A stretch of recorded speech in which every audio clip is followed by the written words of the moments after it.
Hello दोस्तों, video में आपका स्वागत है। मैं हूं राकेश कुमार और आप देख रहे हैं GIS NCERT। दोस्तों, आज हम सॉल्व करने वाले हैं कक्षा 10 के गणित विषय की प्रश्नावली 5.2 के सभी उदाहरणों को। ठीक है, ऑल एग्जाम्पल्स हम इस वीडियो में आज सॉल्व करेंगे। बाकी इससे पहले जो प्रश्नावली है 5.1, अगर आपको उसको देखना है, अभी तक आपने नहीं देखी है, तो ऊपर आई बटन पर आपको उस वीडियो का लिंक मिल जाएगा। आप लिंक पर क्लिक करके उस वीडियो को देख सकते हैं। ठीक है, तो चलिए फिलहाल आज की वीडियो को शुरू करते हैं। प्रश्नावली को हल करने से पहले आइए समझते हैं AP का nवां पद। AP क्या होती है ये मैंने इससे पहले वीडियो में बताया था। अगर आपको नहीं पता है AP क्या होती है तो पहली वाली वीडियो देख लेना, ऊपर आई बटन पर मैंने उसका लिंक दे दिया है। ठीक है, nवां पद ज्ञात करने के लिए या इसको समझने के लिए यहाँ पर देखते हैं। पहले प्रथम पद A और सारवंतर D वाली एक AP का अगर हमें nवां पद ज्ञात करना है तो उसका फॉर्मूला है ये AN बराबर A plus n-1 into D. AN को AP का व्यापक पद या जनरल टर्म भी कहते हैं। यदि किसी AP में m पद हैं तो AM इसके अंतिम पद को निरूपित करता है, जिसे कभी कभी L भी कहते हैं हम, यानी कि अंतिम पद को L से भी निरूपित किया जाता है। तो आपको जो याद रखना है, मेन चीज़ वो ये याद रखनी है कि जो nवां पद है वो फॉर्मूला ये होता है AN बराबर n-1 इंटू डी।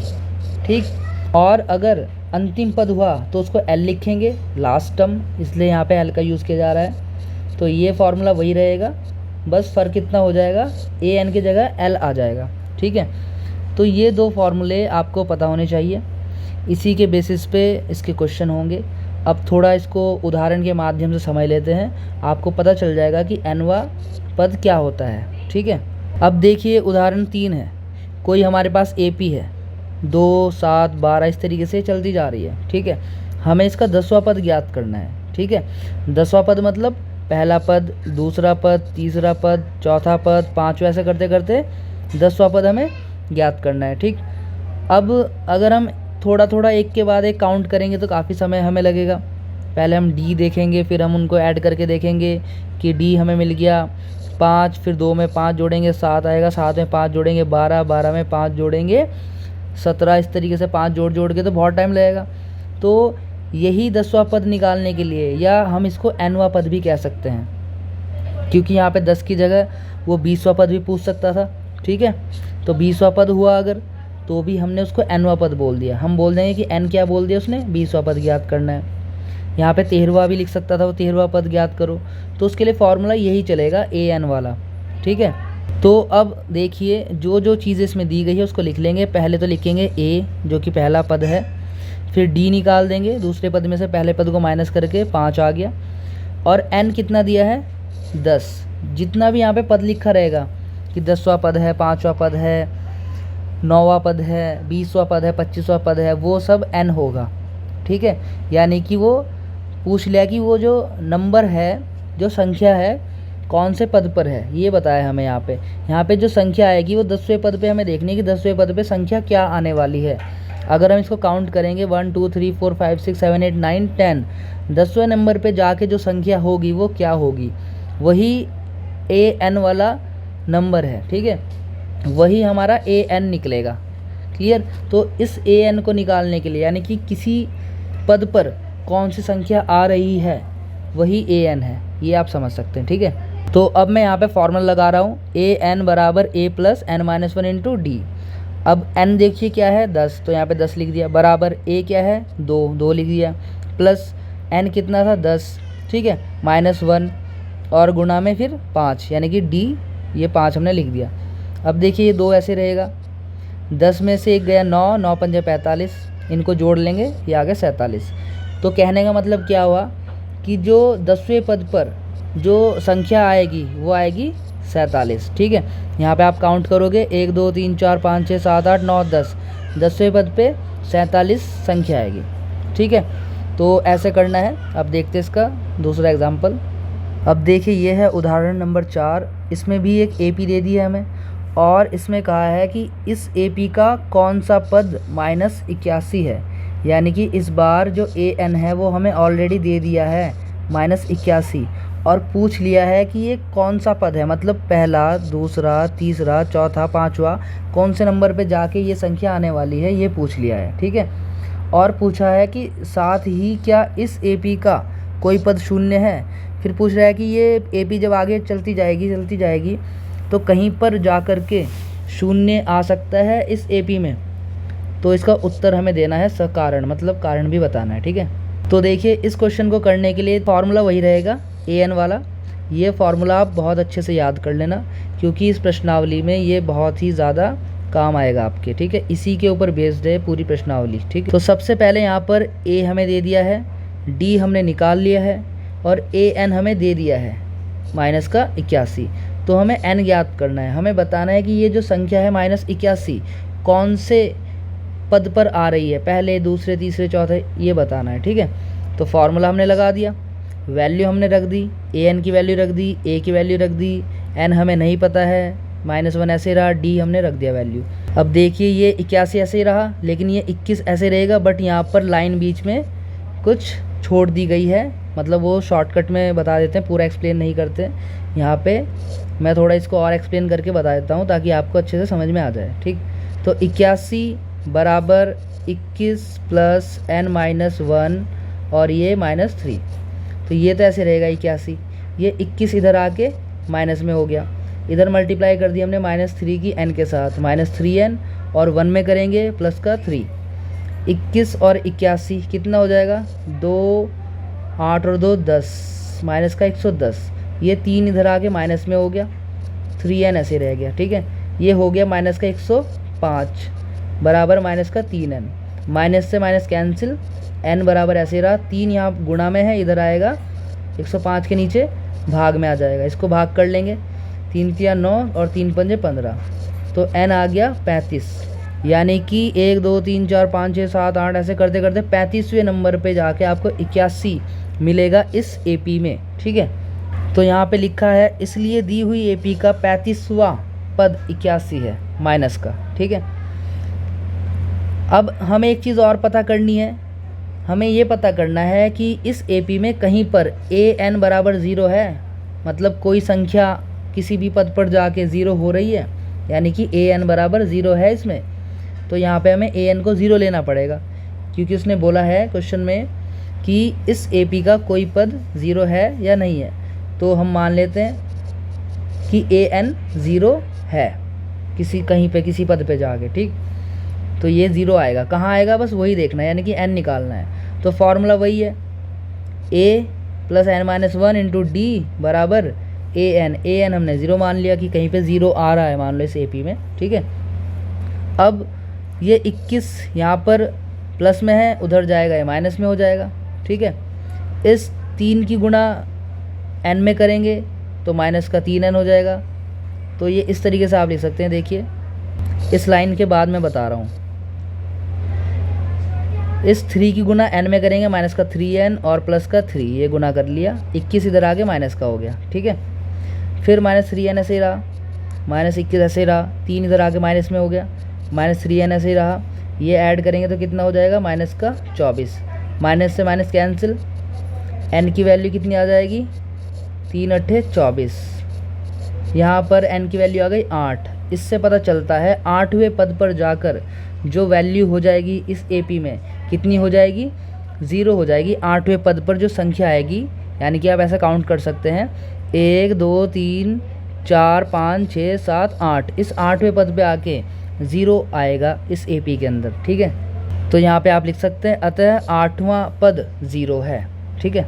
अब देखिए, ये है उदाहरण नंबर 5 और इसमें दिया गया है, वह AP निर्धारित कीजिए जिसका तीसरा पद 5 है और 7वां पद 9 है। इसमें आपको एक AP बनानी है और इसमें तीसरा पद दे दिया एक, तो यानी कि A3, और एक 7वां पद दे दिया। तो हमारे पास सिर्फ 2 पद है इस AP के, तीसरा और 7वां, और इससे हमें पूरी AP बनानी है। ठीक है। तो देखिए, फॉर्मूला इसमें भी वही लगेगा AN वाला, लेकिन इसमें कुछ अलग तरीके से लगेगा। कैसे लगेगा देखो, अब कहा यहाँ पे तीसरा पद है ये। ठीक है। A3, देखिए जैसे AN वाला था तो वही हो गया यहाँ पे इस तरीके से। ठीक। तीसरा पद मतलब A3, तो यहाँ पर क्या होगा, A प्लस N कितना है, 3 3 -1 और D, तो इसको हम ऐसे लिख सकते हैं 2D। A3 को हम A+2D लिख सकते हैं, एक कम करके, ठीक है। तो वही काम यहाँ पे कर दिया, देखिए इसको हमने लिख दिया A+2D। तीसरा पद क्या हो गया, A+2D। और ये तीसरा पद कितना दिया गया है, 5 दिया गया है, तो ये 5 के बराबर हमने लिख दिया है। ऐसे हमने सातवां पद लिख दिया A+6D। जो भी यहाँ पे पद होगा, मान लो A9 हुआ तो इसको हम लिख सकते हैं A+8D। A10 हुआ तो इसको लिख सकते हैं A+9D, मतलब एक कम कर देंगे यहाँ पर, ठीक है। इस तरीके से कर सकते हैं। तो A3 हो गया 5 के इक्वल, A7 हो गया 9 के इक्वल, यानी कि 2 समीकरण हमारे पास आ गई, एक ये वाली समीकरण 1 और एक ये वाली समीकरण नंबर 2। अब इन दोनों समीकरण को हम हल कर लेंगे विलोपन विधि से। जैसा कि आपने विलोपन विधि पहले पढ़ ही ली है, नहीं पढ़ी है तो मेरी वीडियो देख लेना, इससे पहले वाली है, आपको पता चल जाएगा। तो इसको मैं सॉल्व करके बता रहा हूँ आपको। इनको सब्ट्रैक्ट कर लेंगे आपस में, ठीक है, साइन चेंज हो जाएंगे, ये कैंसिल हो गए, ये माइनस का 4D बचा, ये माइनस का 4 बचा, माइनस से माइनस कैंसिल, 4 नीचे आ जाएगा इस तरीके से। तो D की वैल्यू आ गई 1, ठीक है, D निकल गया 1। अब हमें क्या निकालना है, A निकालना है, क्योंकि अगर आपको कोई AP बनानी है तो उसके लिए आपके पास एक तो पहला पद होना चाहिए और एक होना चाहिए आपके पास D सारवंतन, क्योंकि पहले पद में आप D जोड़ करके आगे की पूरी AP बना सकते हैं, ठीक है। तो D तो निकल गया, अब क्या निकालना है हमें, A निकालना है। तो D का मान समीकरण 1 या 2 किसी में भी रख दो। तो D का मान मैं समीकरण 1 में रख रहा हूँ, ठीक है। तो मैं लिख रहा हूँ यहाँ पर D का मान समीकरण 1 में रखने पर, तो समीकरण 1 है A+2D, D की वैल्यू क्या रखनी है, 1 बराबर 5। तो ये हो गया 5 और ये 2 एकम 2, इधर आ गए माइनस में हो गया, तो A की वैल्यू आ गई 3। तो A की वैल्यू आ गई 3, D की वैल्यू आ गई 1। तो पहला पद क्या हो गया 3, तो अगला पद कैसे निकलेगा, इसमें हमें कितना जोड़ना है, 1 जोड़ना है। पहले पद में कितना जोड़ना है, D, यानी कि 1 जोड़ा तो 4 आ गया, दूसरा पद निकल गया। अब इसमें 1 जोड़ दो 5 आ गया, फिर इसमें 1 जोड़ दो 6 आ गया। इस तरीके से पूरी AP आपकी बनती चली जाएगी। पहले पद में D को जोड़ना है बस और AP को आगे बढ़ाते रहना है, ठीक है। अब देखिए ये है उदाहरण नंबर 6 और इसमें कहा गया है क्या संख्याओं की सूची, ये संख्याओं की सूची दे दी है, इसका कोई पद 301 है तो क्यों है और नहीं है तो क्यों नहीं है, ठीक है। ये कारण भी इसमें देना है हमें, ठीक। अब यहाँ पर ये एक AP यहाँ पे लिखा नहीं है कि ये एक AP है, खाली यहाँ पे सूची लिखा हुआ है। तो पहले चेक करेंगे कि ये एक AP है कि नहीं है। ये सूची एक AP है या नहीं है, ये चेक करने के लिए हमें क्या करना पड़ेगा, दूसरे पद में से पहला पद माइनस करके हमें सारवंतर निकालना पड़ेगा, ठीक है। जैसे कि आप देख सकते हैं यहाँ पर, तो यहाँ पर हमने A2 - A1, A3 - A2, A4 - A3 किया है।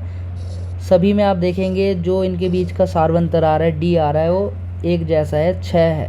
यहाँ पर हम लिख सकते हैं चूँकि जो D है सारवंतर है वो बराबर है या समान है, इसलिए यह एक AP है, ठीक है। अब अगर ये एक AP है तो यहाँ पर इसमें हमें A मिल गया, D मिल गया, ठीक। अब चेक करना है कि इस AP में कहीं पर कोई पद 301 है या नहीं है, यानी कि nवां पद, कोई nवां पद 301 है या नहीं है।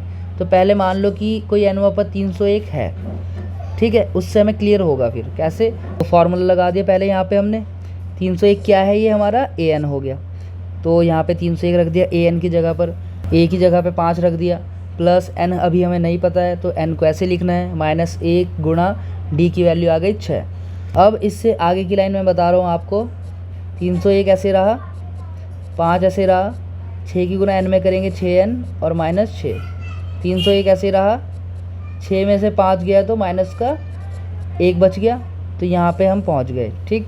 अब यहाँ पर क्या हुआ, 301 वो 1 इधर आया प्लस में हो गया तो 302 हो गया, तो 6N बराबर 302 और N बराबर 302/6। इसको भाग कर दिया, 2 से डिवाइड किया, 2 दिया 6 आ गया और 2 से इसको डिवाइड किया 151 आ गया। अब आप देखेंगे कि ये 151/3 जो है, ये अगर हम डिवाइड करेंगे तो पॉइंट में कुछ वैल्यू आएगी, ठीक है। N क्या आ जाएगा हमारा, पॉइंट में आ जाएगा और पॉइंट में N नहीं आना चाहिए। तो यहाँ पे आप देख सकते हैं, परंतु N एक धनात्मक पूर्णांक होना चाहिए। अब देखिए, चूँकि जो AP होती है उसमें जो N होता है वो एक धनात्मक पूर्णांक होना चाहिए, यानी कि पॉइंट में नहीं आना चाहिए, और इस तरीके से अपॉन में भी भिन्नात्मक रूप में भी नहीं होना चाहिए वो, ठीक है।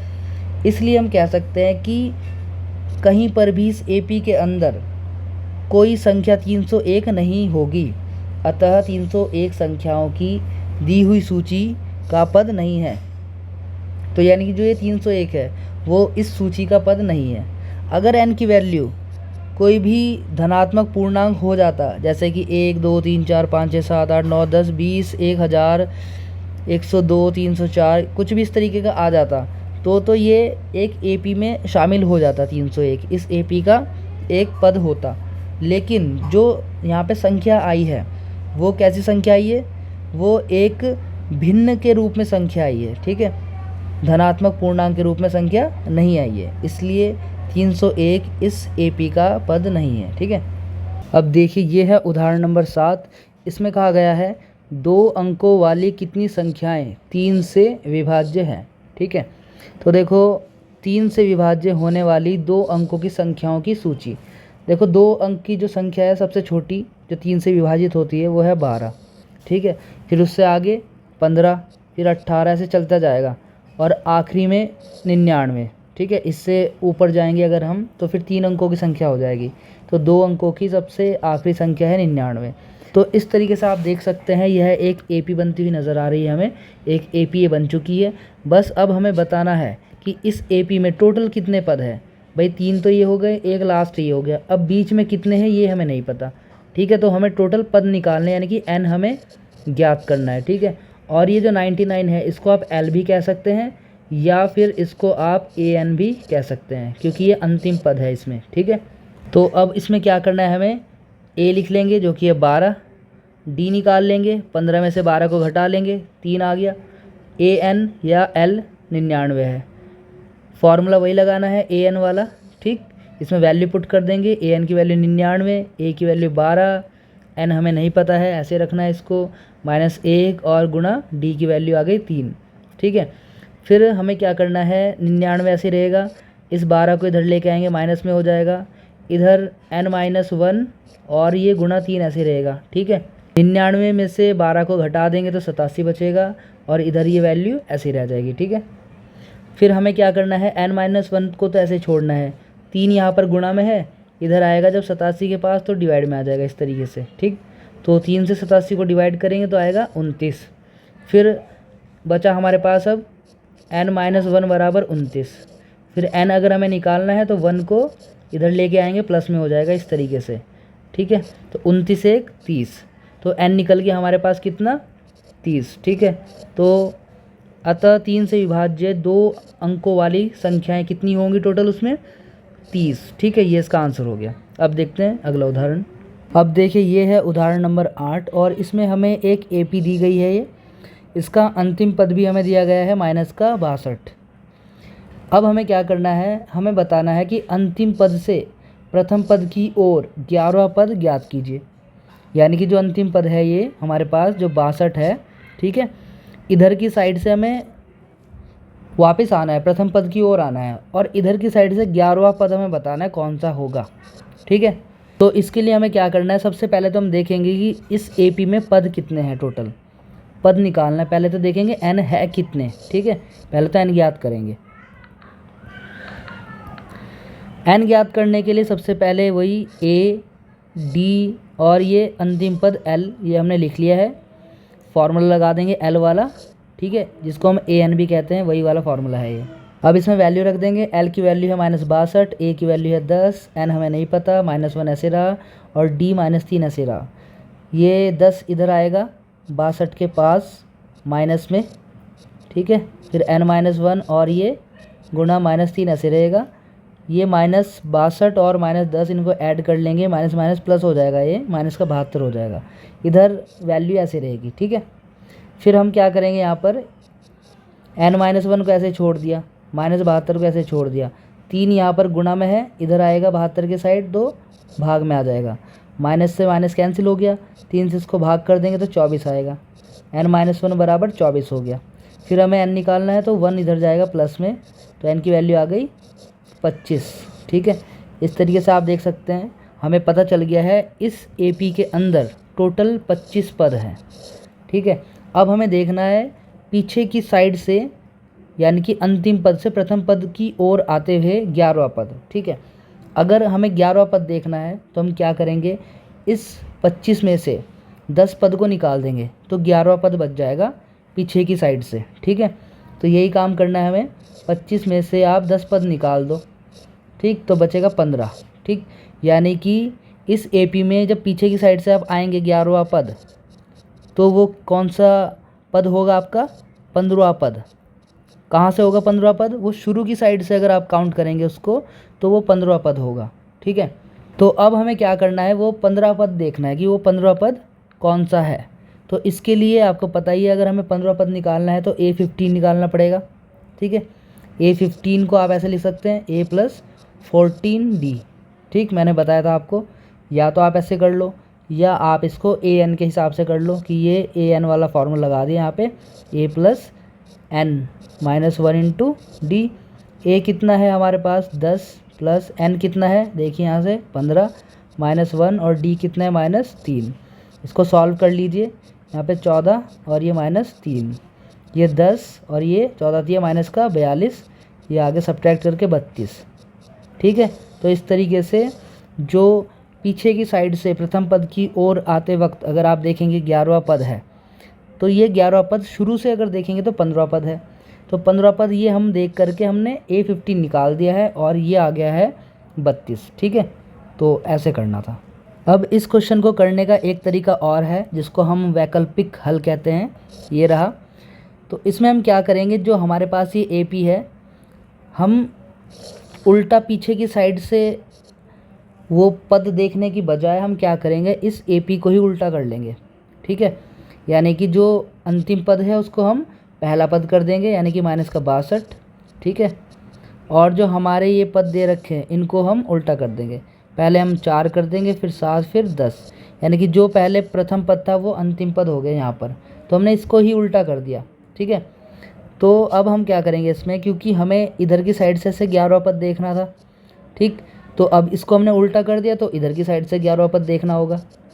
ठीक है, तो बात वही है। तो ऐसे करके फ़ायदा ये है कि हम इसमें डायरेक्ट AN वाला फॉर्मूला लगा सकते हैं।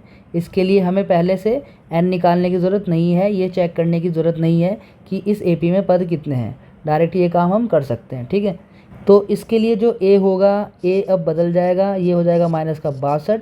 इसी तरीके से इसमें अब D भी बदल जाएगा। D कैसे निकालेंगे, जो दूसरा पद होगा उसमें से पहला पद घटा देंगे। तो मैं यहाँ से निकाल रहा हूँ, 7 में से 4 घटा करके देखो D निकल गया 3। और कौन सा पद हमें देखना है, N कितना है 11, 11वां पद हमें देखना है। तो A11 वाला फार्मूला लगा दो अब आप, A + N - 1 × D, यही वाला फार्मूला AN लिख सकते हैं आप यहाँ पे चाहे इसको। अब हमें निकालना है A11, A कितना है -62 + N कितना है 11 - 1 × D कितना है 3, -62 और 11 में से 1 गया, बच गया 10, 10 की गुणा 3 में करी तो हो गया 30। इसको घटा देंगे तो आएगा -32। तो इस तरीके से देख सकते हैं A11 कितना निकल गया, -32, और यहाँ पर भी -32 ही था। तो ये इसका एक ऑल्टरनेट मेथड है, वैकल्पिक हल है। तो आप इस तरीके से भी इसको हल कर सकते हैं। ठीक है, अब देखिए ये है उदाहरण नंबर 9, और इसमें कहा गया है 1000 रुपये की एक धनराशि 8% वार्षिक साधारण ब्याज पर निवेश की जाती है। इतने रुपए जमा कर दिए साधारण ब्याज पर इस दर से, 8% वार्षिक दर से। ठीक है, अब प्रत्येक वर्ष के अंत में ब्याज परिकलित कीजिए, मतलब हर साल कितना ब्याज बन रहा है इस पर। अब ये जो ब्याज बन रहा है, क्या वो ब्याज एक AP बनाता है? यदि ऐसा है तो इस तथ्य का प्रयोग करते हुए 30 वर्षों के अंत में हमें बताना है कि कितना ब्याज हो जाएगा। ठीक है, अब देखिए इसमें साधारण ब्याज पर ये धनराशि दी गई है 1000 रुपये। साधारण ब्याज का आपने सूत्र पढ़ा होगा, ये P × R × T/100। P जहाँ पर है मूलधन हमारा, R रेट है और T है हमारा टाइम। ठीक, तो इसका यूज़ करते हुए प्रथम वर्ष के अंत में ब्याज कितना होगा, PRT, P है 1000, R है रेट जो हमारा 8%, T है 1 वर्ष का, प्रथम वर्ष का तो 1 रहेगा, बटे 100। इनको सॉल्व कर लेंगे, 80 आ गया, 80 रुपये। ठीक है, दूसरे वर्ष के अंत में देखेंगे तो इस बार बस यहाँ टाइम चेंज हो जाएगा, 2 हो जाएगा, ठीक है। इनको मल्टीप्लाई कर लेंगे तो 160 आ जाएगा। तीसरे वर्ष के अंत में देखेंगे तो यहाँ पे बस 3 आ जाएगा, इनको डिवाइड करके मल्टीप्लाई कर लेंगे, ये आ जाएगा, ठीक है। तो इस तरीके से आप देख सकते हैं यहाँ पर एक लिस्ट आ गई हमारे पास। ये ब्याज की लिस्ट है, 80 रुपये, 160 रुपये, 240 रुपये, ठीक है। पहले साल में इतना ब्याज, दूसरे साल में इतना ब्याज, तीसरे साल में इतना ब्याज, ऐसे करते करते हमें 30 साल में बताना है कि यहाँ पे ब्याज कितना हो जाएगा, ये अमाउंट कितना है, ये हमें बताना है, ठीक है। यानी कि हमें बताना है एक तरीके से A30 कितना हो जाएगा, ये हमें बताना है, ठीक है। तो इसके लिए पहले इसको चेक कर लेंगे कि ये एक AP है भी या नहीं है। तो AP है नहीं है, इसके लिए आप आसानी से दूसरे टर्म में से पहली वाली टर्म को माइनस करके देख सकते हैं, ठीक है, इस तरीके से। तो यहाँ पे आपको पता चल जाएगा इनका जो सारवंतर है, जो D है, ठीक है, इसको आप A2 माइनस A1 और A3 माइनस A2 करके भी निकाल सकते हैं। तो इसमें जो D आ रहा है वो 80 है, जो इनके बीच का जो गैप है, अंतर है, वो 80 आ रहा है, इसलिए यह एक AP है, ठीक है। अब अगर यह एक AP है तो हमें कहा गया है कि भाई 30वें साल में बताओ, यानी कि A30 निकालो। तो फॉर्मूला वही है A + n-1 इंटू D, ठीक है। तो आप इस तरीके से ये फार्मूला लगा के इसमें वैल्यू पुट कर सकते हैं। तो A की वैल्यू रख दी हमने 80 प्लस फिर n-1, n कितना था 30 माइनस 1, ठीक, ये रख दिया, और D हमारे पास कितना था 80। तो ये वैल्यू सब रख दी इसमें। तो ये हो गया हमारे पास 30 में से 1 गया 29 और D है 80, इनकी गुणा कर ली, जोड़ लिया, तो आ गया 2400 रुपये। तो 30 साल में जो ब्याज होगा वो 2400 रुपये होगा, साधारण ब्याज 1000 रुपये की अमाउंट पर 30 साल में 2400 रुपये ब्याज मिल जाएगा, ठीक है। तो इस तरीके से करना था। अब देखते इसका नेक्स्ट एग्जाम्पल। अब देखिए ये है उदाहरण नंबर 10 और इसमें कहा गया है फूलों की एक क्यारी की पहली पंक्ति में 23 गुलाब के पौधे हैं, दूसरी पंक्ति में 21 गुलाब के पौधे हैं, तीसरी पंक्ति में 19 गुलाब के पौधे हैं, ठीक, इत्यादि। उसकी अंतिम पंक्ति में 5 गुलाब के पौधे हैं। तो इस क्यारी में कुल कितनी पंक्तियां हैं ये हमें बताना है, ठीक है। इसको हम इस तरीके से लिख सकते हैं, देखिए पहली, दूसरी, तीसरी पंक्तियों में गुलाब के पौधों की संख्या हमने लिख दी है क्रमशः। पहली में इतने, दूसरी में इतने, तीसरे में इतने और आखिरी पंक्ति में इतने, ठीक है। अब चेक करना है, ये तो एक हमारे पास सूची आ गई, लिस्ट आ गई। अब देखना ये है कि ये एक AP बना रही है या नहीं बना रही है। तो AP बन रही है या नहीं बन रही है वो कैसे चेक करेंगे। A2 माइनस A1, A2 कितना है 21 माइनस A1 कितना है 23, तो ये आ गया माइनस का 2। ऐसे ही A3 माइनस A2, A3 कितना है 19, A2 कितना है माइनस का 21, तो घटा देंगे माइनस का 2। तो आप देख सकते हैं जो इनके बीच का गैप है, जो D आ रहा है, वो कितना आ रहा है माइनस का 2, इसलिए यह एक AP है, ठीक है। तो लिख सकते हैं जो कि सारवंतर -2 ये बराबर है, इसलिए यह एक AP है। अब हमें क्या कहा है कि टोटल कितनी पंक्तियाँ, यानी कि बीच में जो जगह बच रही है हमें बताना टोटल कितनी पंक्तियाँ है, यानी कि N कितने हैं इसमें, ठीक है, N फाइंड करना है। तो इसमें A लिख लिया हमने, D निकाल दिया, AN आखिरी पद, ये L भी कह सकते हैं आप इसको, या AN भी कह सकते हैं, ये अंतिम पद दे दिया इसमें। तो फॉर्मूला वही वाला लगाना है, देखो इसमें वैल्यू रख दो, AN की वैल्यू रख दी, A की वैल्यू रख दी, N हमें नहीं पता -1 और D की वैल्यू रख दी।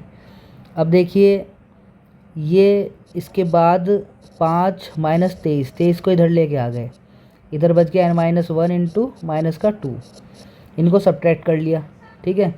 तो ये बच गया हमारे पास माइनस का 18, इधर n-1 ऐसे रहा, 2 इधर आके नीचे डिवाइड में हो गया, डिवाइड कर लिया, माइनस से माइनस कैंसिल हो गया, तो n-1 बराबर बच गया इधर 9, 2 में 18, तो 1 इधर आके प्लस में हो गया, ये हो गया 10। तो फूलों की क्यारी में कुल 10 पंक्तियाँ थी, ठीक है। तो दोस्तों इस प्रकार से ये कुछ उदाहरण मैंने अभी आपको करा दिए हैं। अब रह गई है इसकी प्रश्नावली, वो हम करेंगे अगली वीडियो में, ठीक है। तब तक के लिए bye, take care, thanks for watching.